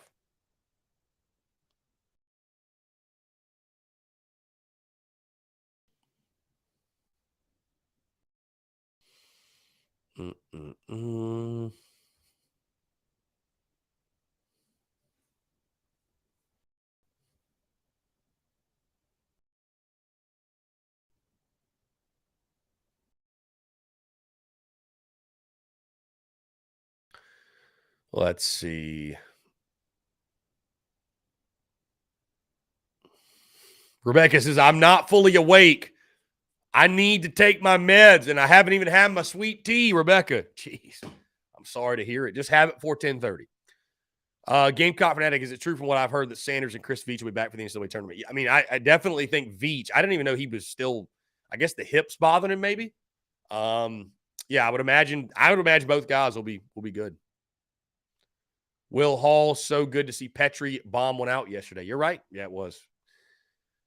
John Ever Kruger, maybe Dante just wants to be a Gamecock. I mean, I think he definitely wants to be a Gamecock, no doubt. Alex Heil says Sellers is so tough. Roman says he's been the recruiting hype man for the 24 class, so it seems like he's going to get some leadership in that class. Yeah, for sure. For sure. Travi, good point. You also wonder how Tanner Bailey fits in. Yeah, I mean, only one guy can play. So, Austin Miller says, Sellers is a better talent, but I think Reno would fit the pro-style scheme more. Interesting.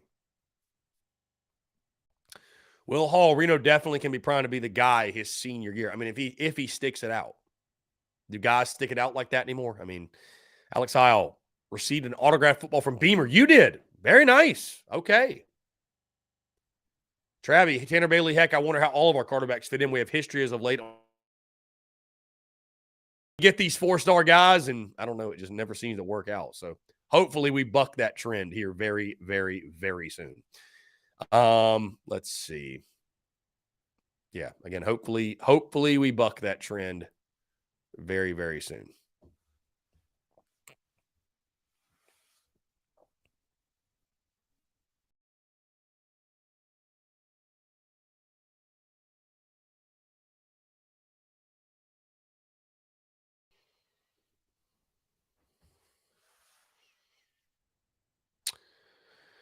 Gamecock football just tweeted out their 100 days video.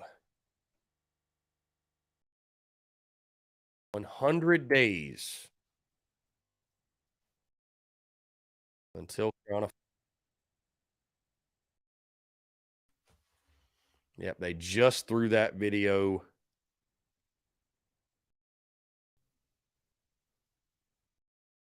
Just threw that video up there. Roman says, I could see a 2-quarterback system with Reno and Sellers in the backfield at the same time. A 2-quarterback system. Roman, I don't know if I'm following you, my guy. I don't know if I'm following you and how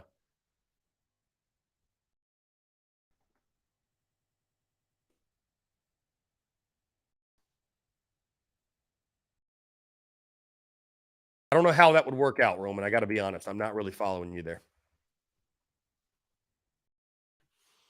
Not really following you there, Roman.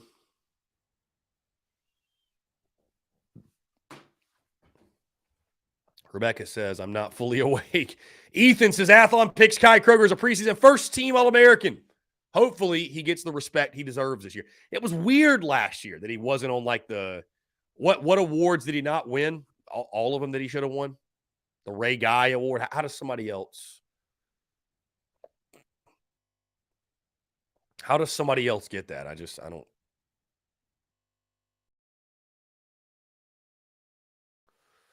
let's see.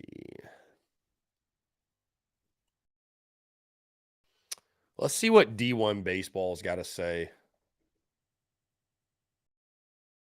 about these. Postseason buzz. Sizing up Wednesday's developments. Let's see.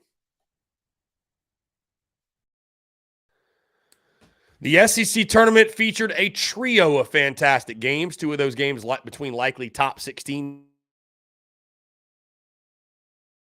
Where the Tigers and Crimson.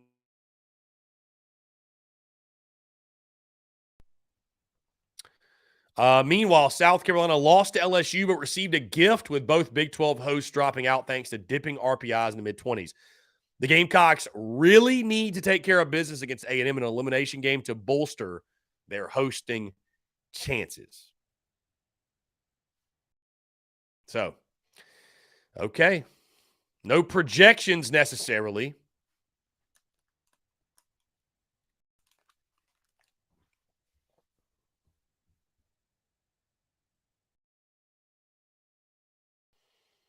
No projections necessarily, but they would agree the Gamecocks do need to beat A&M to bolster those chances for sure. Guys, let's jump into one final break before we close out the show. More of your questions, comments, calls, and more on the side. You're tuned in to the Daily Crow. Attention all Gamecock seafood lovers. Are you tired of searching for the freshest seafood in town? Look no further than the Carolina Fish Market, your go-to destination for the finest and most flavorful seafood in the Carolinas and beyond. Introducing the new Carolina Seafood Subscription Box, a culinary delight delivered right to your doorstep. Each month, you'll receive a carefully curated selection of fresh local seafood sourced directly from the waters of the Carolinas and beyond. From succulent shrimp to mouth-watering grouper to flounder or tuna and everything in between, their subscription box brings the ocean's bounty straight to your Gamecock kitchen. What sets the Carolina Fish Market apart is their commitment to quality and sustainability. They work closely with local fishermen and women who use responsible fishing practices, ensuring that every bite you take supports both your taste buds and our precious marine ecosystems. They've even won Best Seafood 5 out of the last 8 years.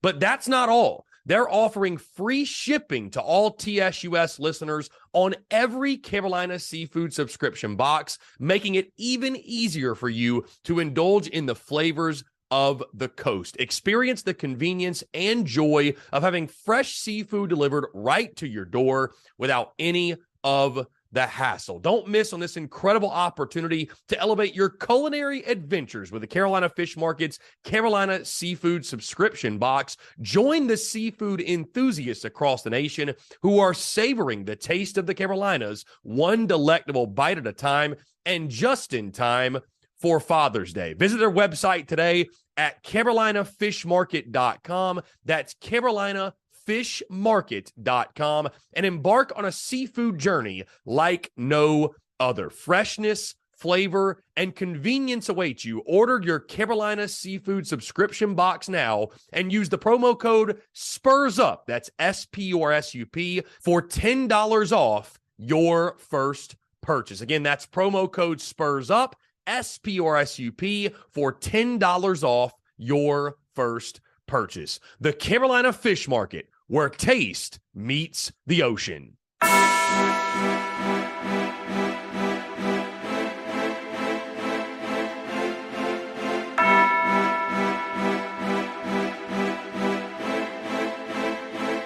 Muscle Dougie, hold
All right, guys, we're back here. Final 15 minutes or so of the Daily Crow, taking your questions, your comments, your calls as well.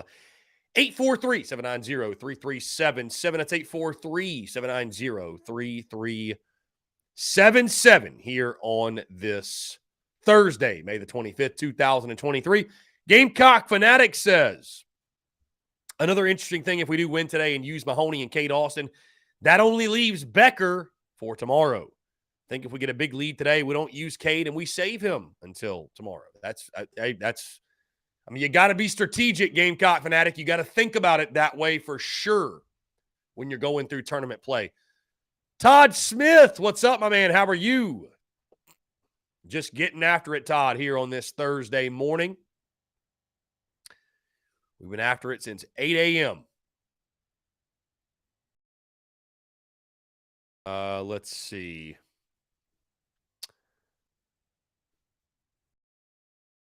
Kendall Rogers just tweeted out new projections coming out shortly. If you're a bubble team, you should feel good for now. If you're a bottom tier host, watch out. So we'll see what that means. Again, the Gamecocks can do a lot of favors for themselves today if they just beat Texas A&M. Bottom line, just beat A&M. You'll take care of all of the projections and everything else. You won't have to worry too much about, being on the bubble, what have you. Like, you will be a host. So I think you lock it in with a win today. Huge game.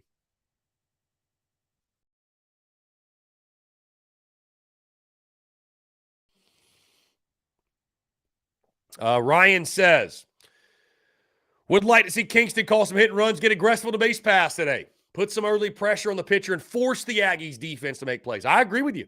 I mean, Ryan, that's what this ballpark is built for, man. That's what Hoover's built for. It's not really built for the long ball. It's built for small ball, hit and run, bunting, right? I mean, we've seen some home runs. Don't get me wrong. Hell, BT Riopel last night gave Florida, Brendan M's favorite team, the walk-off home run to beat Alabama. Brendan M's favorite team. And Brandon, I get it, man. I know Florida's good. You don't have to keep touting them as the best team in the SEC. I get it, man. I get it. He's probably not even in here, can't even defend himself. Let's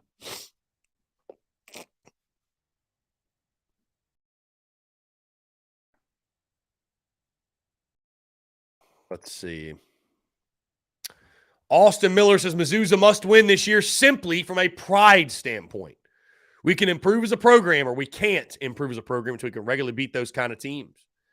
Yeah, I mean, you're right. I mean, I would say this, Austin. I think you can still – because here's the thing. You lost to Mizzou last year and won 8 games.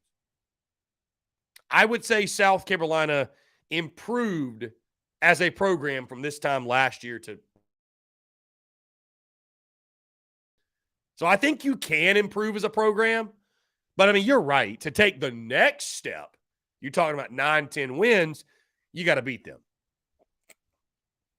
You got to beat them. So, that's why, I'll tell you, when we start talking most important game, key game, I'm trying not to spoil kind of where I'm going. But, I labeled Mizzou the most important last year, and it turned out that wasn't correct because you lost to them and still won 8 games.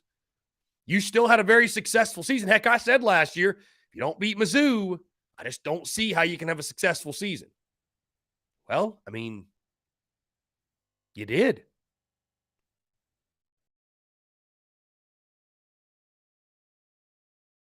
You did.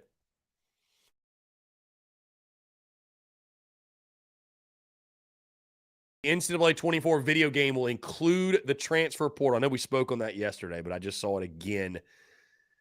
On social media, and I just, I mean, we can't wait.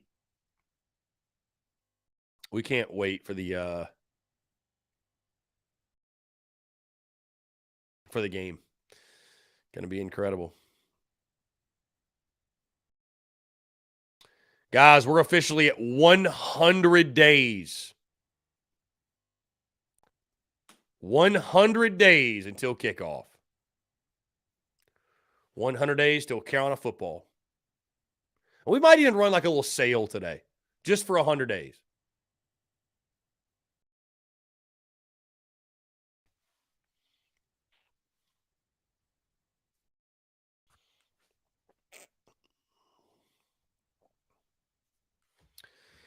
Guys, I want to say this too. Thank y'all so much for the love and support, man. Y'all being flexible. I mean, I see everybody tuned in right now, and the fact that you guys, hey, it don't matter if it's 8 a.m., 8 p.m., it's noon to 3, it's pregame, postgame, whatever. You guys stay tuned in. So for that, I appreciate you all. Cheers. Genuinely, thank you all so much, man. Thank you all so much.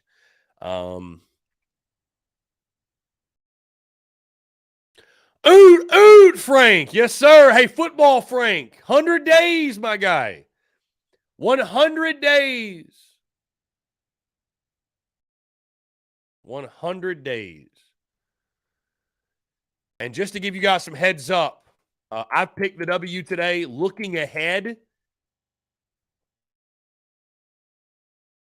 to take place, if the Gamecocks do get the win today, they will play the loser of LSU and Arkansas. So the Gamecocks could get the rematch with LSU or could take on Arkansas, who they just saw in the season. But it would be the loser of LSU and Arkansas And that game would take place tomorrow at 3 o'clock. 3 o'clock. So we wouldn't have the morning baseball, which would be nice. Yeah. So 3 o'clock would be first pitch tomorrow. Alex Heil, unexpected running backs coming to USC. I tell you, Alex, I mean, there's always a possibility, but I don't know, man. I think we might just roll into the season what we got, which is kind of crazy to say. Like, it feels kind of crazy, but I don't know, man. I don't know. I think we're taking an all we got's all we need mentality, man. John Edward, do you prefer the way the SEC tournament works or the pool play the ACC does? John Edward, I like the bracket more. I like the SEC tournament. The pool play is confusing. I mean, I'm sure if I sat down, it's not really all that confusing. But if you're asking me what I prefer, I like what the SEC does. I do. It's a good question, John Edward. I like what the SEC does, though. I like what the SEC does. Yeah, so.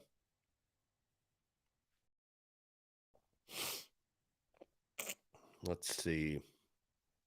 Alex Heil says, we small. I'm sure you're talking about the running backs.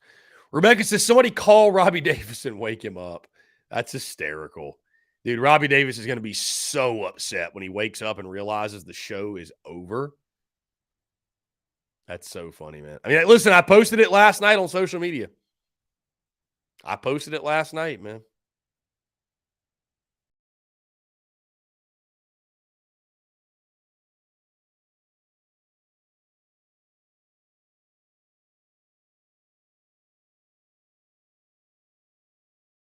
When you can text that number, call that number. We got just over 5 minutes to go. Again, guys, I just cannot say it enough. Thank you all so much for the love and support, man, being flexible with the content. I would love your continued feedback. How are you guys liking the podcast, the way we're producing things now? Any feedback on that is really appreciated. I mean, the numbers reflect that, I'll just tell you guys this for my daily crowers and those who are tuned in. If you're tuned in right now, you care. In regards to what it means for podcast numbers, and guys, of course, we're directly monetizing the podcast now, of course, with our friends over at Blue Wire. Over the last week period, over the last 10 days, I should say, from last Monday until now, since we started, producing or distributing the content in this new format, downloads are up 105% over that 10-day period. So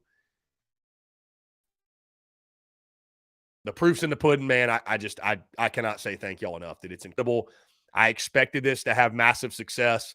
I'm not sure I saw quite this, but no, it's incredible, man. I just appreciate it. Thank y'all so much. Thank y'all so much. So,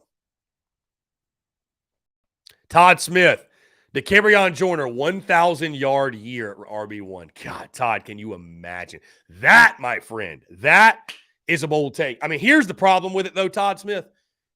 Even if you had Marshawn Lloyd back, I'd say you're not going to have a 1,000-yard rusher. You don't have the offensive line for it, man.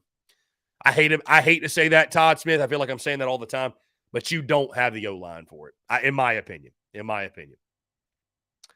Austin Miller says, not mad at the morning baseball lately, to be honest. Makes the work day go by a little bit easier. Hey, for sure. For sure. There's some positives to it. There's some advantages to it, I'd say. There's some advantages to morning baseball, no doubt. Alex Howell, we need to yeet a win today. No cap. No cap indeed. No cap indeed. Braddock 843 says, you snooze, you lose. M. Colda Outdoors says, LSU hitting is deep from 1 through 9. They're an elite team for sure. They are elite. Yeah, they're elite, man. I mean, there's a reason why they were preseason number 1 and number 1 most of the year. And, they're a good team. They're really, really good. So that's all I'm saying. I'm not too worried about yesterday. I'm not too worried about that game, but you need this one today, man. You need this one badly. It's obviously an extremely winnable game. I mean, A&M they're a solid club. They're a dangerous club. They're not a great club, in my opinion. Not a great ERA. It feels like this is a team you should be able to swing the stick against pretty effectively. So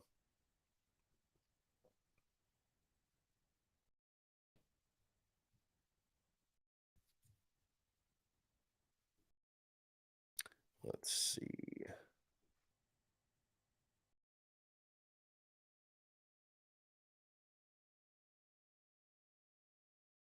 Again, guys, we will be watching the game today in the Big Cock Club Discord. So if you do want to join that, patreon.com/Big Cock Club. And I'll post that right here. There's some of you that I'll tell you this. There's some of you in the TDC chat that tune in every day that I'm honestly shocked are not part of the Big Cock Club. It surprises me to some degree. Again, it's not for everybody, but it surprises me to some degree. That's all I'm saying. Anyways, John Edwards says Gamecock baseball this morning. Then tonight, Phillies, Braves, and Celtics tonight for me. Celtics. John Edwards, a Celtics fan. All over the place. Todd Smith, Chris, you got to have faith, my brother. To carry on Joyner, a 1,000-yard rusher, man, that might take a little bit more than faith, man. That would be wild. That would be wild. Airting Irie, we made early exits in both 10 and 11. We won the College World Series. That's very true. Hoover's success or failure does not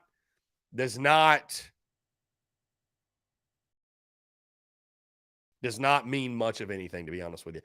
Aaron Hodges says Dak Joyner wouldn't get 1,000 if you added his passing yards and rushing yards together. Gavin says the BCC slide that you post during the break has my coworkers laughing. Gavin, I'm glad I can keep the yucks coming, my guy. I'm glad I can keep the yucks coming.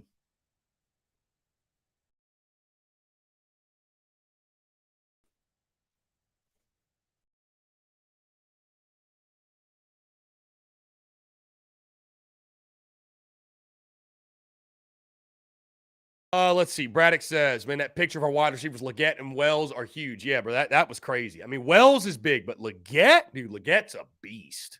I mean, he is like 6'4". So when you think about big body wide receivers, and, you know, he's got the physical side of things down pat. Can he finally pan out and be a consistent weapon for the Gamecocks? That is the question. So, guys, that being said, we're about to hit 10 o'clock. Again, appreciate you all tuning in. Stay tuned. The podcast will drop later today, 5 p.m. Eastern, as it does each and every single day. And just stay tuned for what the plan is going to be tomorrow, depending on baseball, depending on what goes down with the Yardcocks. We'll figure that out, and I'll let you all know what the plan is. But, guys, appreciate you all tuning in. Thank you all so much again for the continued love and support. Go Cox, beat Texas A&M, and we will talk to you all soon. Y'all take care.